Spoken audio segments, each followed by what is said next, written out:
What's up, everyone? This is a 10K a week or month template that me and my students follow. This will be in regards to psychology, your trading, and your prop firm that you choose, and especially the account. So let's get right into it. So the prop firm I used in this was Lucid Trading, the easiest and one of the most reputable and the fastest paying out firms that I've been using.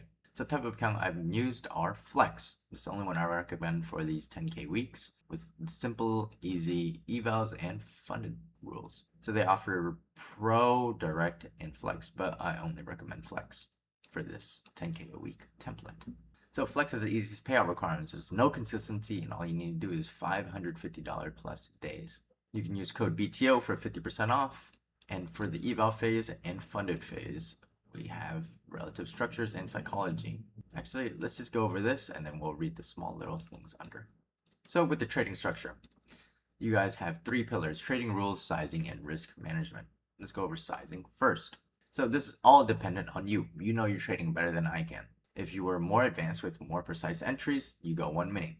If you get your bias right and have okay entries but get stopped out a lot because of too tight of a stop, go 5 micros or even 3. Don't let your ego decide this for you. Look at your blown account stats and your current account stats. And now go follow the risk management. The risk management, the risk reward that I always recommend is a 3-to-1 RR. My rule of thumb is about $250 to $300 risked every trade with 1 mini or 5 micros, either or, like what I was saying.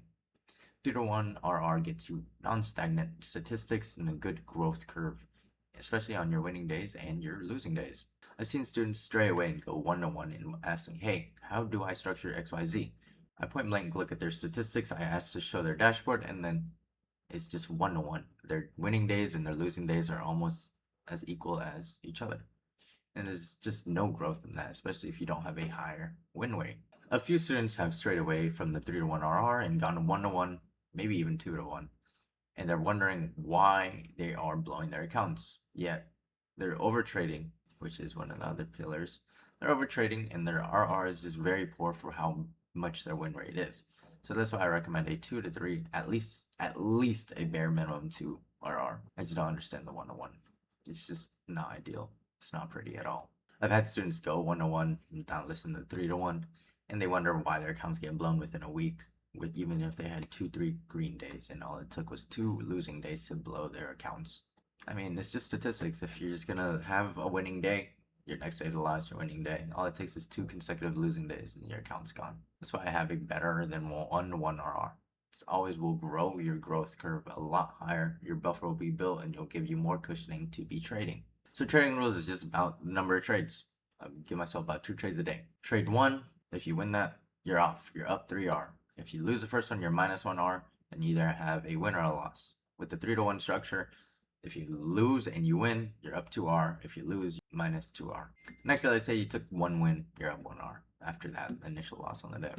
So the whole point of this structure is to be able to minimize your losses, especially on your flip days, and let your buffer and sit and grow. But yeah, for the structure for the eval, it's just with the 3R structure I've mentioned, you just need to simply take 4 winning days. With the eval phase, with the structure, all you need to do is just take 3R trades. 4 of them and you're passing. Simple as that. And for the funded, 1 to 3 active days to build your buffer, and then the rest of the month you should be only logging in and getting your $150 winning days, and then locking yourself out. Please use that lockout method. It actually helps a lot of people because a lot of you guys are too greedy to be trading. But psychology, the mind fuck of some prop firms. These firms have set rules. They allow you the minimum of XYZ days for a payout or XYZ days for passing. So for eval, you should not be trying to half pass all your accounts every single time. We all have half passed and blown the account the second day we try to fully pass the account. Why? Because you've been funded before. It's like, oh, why am I wasting my time on an eval? Just build good habits in trading and you'll pass in due time. Because what? If you pass your eval and you don't really know what you're doing, then you're just like tweaking out when you're unfunded. Just take it at your own pace. Once you pass, you pass. It's just a slow, consistent thing. Because every time you just build up to a funded and then you're building poor habits on your eval, it reflects on your funded and then you'll just blow it back off and then just go right back on eval, and then it'll just be a continuous cycle of you trying to expedite something that shouldn't be expedited. But for funded, it's 5-day payouts. Doesn't mean you need to do a payout every 5 days. You can pay yourself out whenever you want. You can do bi-weekly, so you make XYZ, XYZ. Remember, you want the longevity of the account. 1 payout and it gives you a little bit to no cushion to trade. What's the point of paying yourself out and resetting your progress to have consistent payouts? Like, I believe last week, my student asked me, should I take a $500 payout? I told him no. Because boom, you have $1,000 built and you can only take out 500. You set yourself up for only $500 in just basic cushion until your account's blown. That only gives you maybe 1 to 2 trades left on the account, and that's either make or break on the account. So I recommend just building up a buffer of at least however much they gave you in the beginning. So let's just say you on a 50K account have $2,000 and just DLL, like whole loss limit until you're gone. So I'd say at least bring yourself up to a 4K balance, boom, pull yourself out that much, and then it's just like you just reset your whole thing. You need to build your accounts up for the longevity of them if you want to have multiple payouts from them rather than just one small payout and then it leaves you little to nothing to even barely take one singular trade. But all the time-based things get into your head to the point you guys keep trying to expedite something that shouldn't be, rushing then to donate your money to these firms because of your impatience. Just avoid focusing on the profit. The goal is the payout thresholds and the max payouts. None of that really matters if you aren't even profitable or if you have zero structure to even achieve any of that. So now let's get in the buffer, the numbers that I like seeing. So 4 to 6K buffer will be able to make you sit comfortably for the whole month of payouts. You have wiggle room in case of a -1 R or -$300 day. Remember, let's say you're doing $200 for 5 winning days. That's another $1,000 added on top of your buffer for your next payout. So that builds it up for your next payout. Remember, this is all about preserving your capital. Once your buffer is built and risk management is great, you could easily be pulling out 1 to 2 payouts a month, or maybe even all 4 weeks. But this exact structure will get you 10K weeks. This is the exact structure, my account, everything. Proof is in the pudding. I've done it.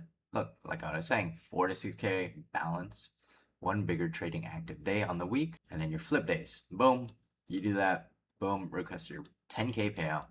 Boom, get your 10K payout. It's as simple as this. You guys just have your heads up your ass and trying to expedite something that you guys shouldn't. A lot of you guys aren't even profitable trying to scale. A lot of you guys were profitable, but then just feeding the urge of your ego to be like, oh, I need to make money, and then keeping yourselves in the evals because you guys are trying to expedite everything. I've seen it all. It's all just your ego getting in your way. Sit down, reflect, and look at your blown accounts on how much money you spend just because you cannot let your ego push to the side, accepting the brutal truth. Having a structure gets you everything. But yeah, this is how to have a 10K week or month if you have yet to do so. Congrats on everyone that stayed so far. I'll put down the Lucid Trading in the bio of this video, and then also tag me if you guys have followed the structure. I haven't made one of these. Let me know if you guys like the structure of these, and I'll continue to make more of these. See you guys.